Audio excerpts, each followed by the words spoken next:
Hi, I'm Mary Cook, and this brief video will walk you through the process of filling out the Instructional Support Plan document.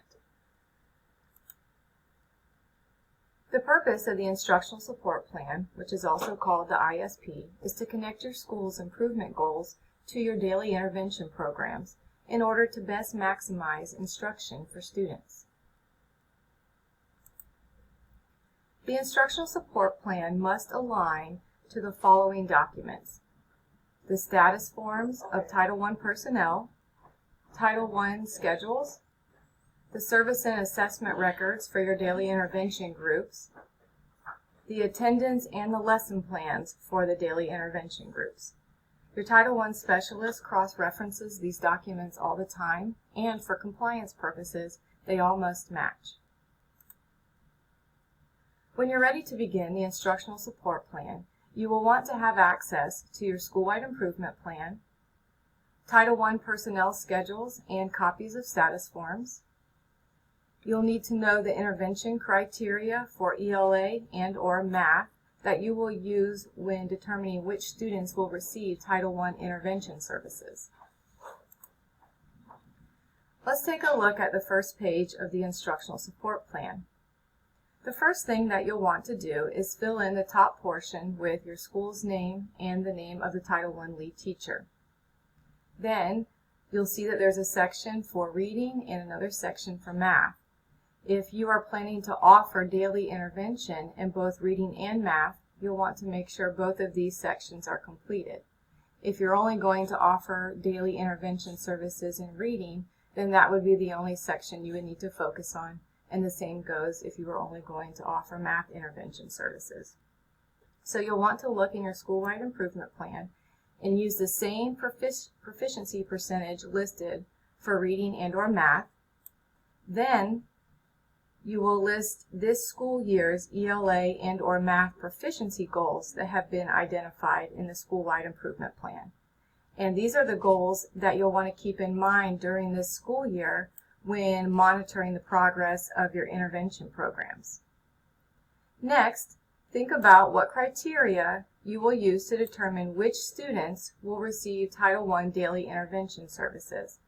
And you'll want to be sure that you list the criteria in the order that will be considered when selecting students for the services. And you'll notice that under reading, you have 3 places here to list those criteria, as well as the same in the math section of the plan. Let's look at a completed portion of page 1 of the Instructional Support Plan. Notice the examples of the criteria listed under ELA and under math.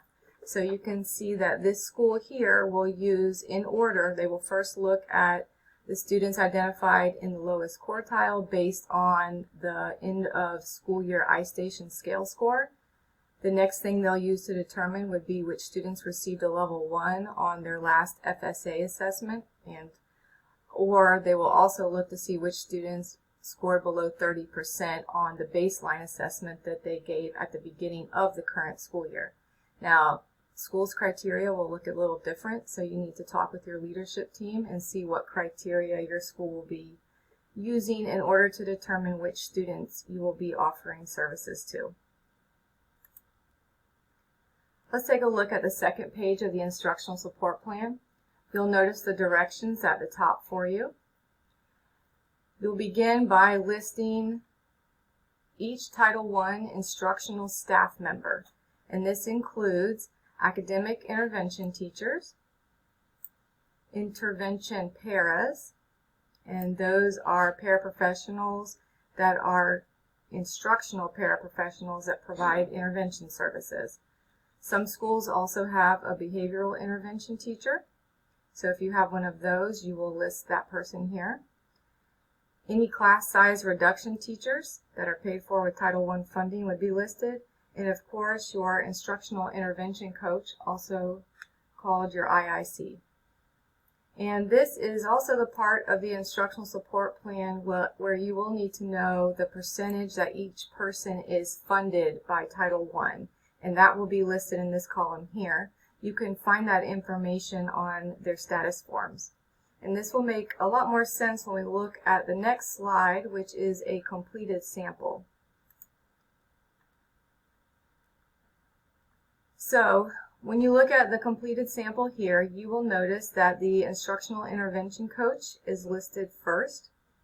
Now, if this person was also an intervention teacher, they would be listed again as an intervention teacher, and then below that you would see the groups that they served. And we'll talk about that again in just a second.